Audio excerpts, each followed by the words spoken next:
Mis padres hablaban yiddish y yo respondí en español. Pero yo entiendo yiddish, lo que se me ha olvidado, porque hace rato que no oigo nada. ¿Puedes decir una palabra sobre si habían actividades que en Yiddish en que participaba Pero su vamos padre? a ver. Sí, sí. Es una pregunta muy interesante que tiene derivaciones de las cuales no se suele hablar. Por ejemplo, aquí existía una hora en Yiddish política que dirigía Epstein, que era del Partido Comunista. Y nosotros en el radio lo oíamos. Yo no recuerdo, aquí había muchas emisoras, pero que llegaban eran de poco alcance. Y nosotros allí en la parilla poníamos.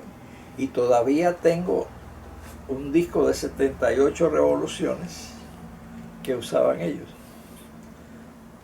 Es interesante. Pero allí ellos hablaban de las cuestiones políticas, pero yiddish. Y mis padres oían, y yo también. Hasta que, bueno, eso se clausuró cuando se acabó todo, cuando empieza la Guerra Fría, todo eso. Pero eso existió.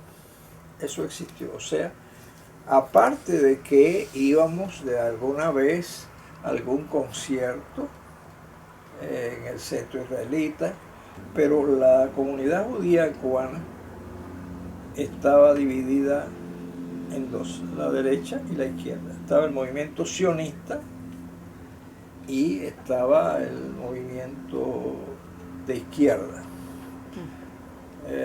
incluso comunista. Por ejemplo, uno de los fundadores del Partido Comunista Cubano en el año 25 fue Fabio Grobart, que vivió en el piso 11 de este edificio sus últimos años.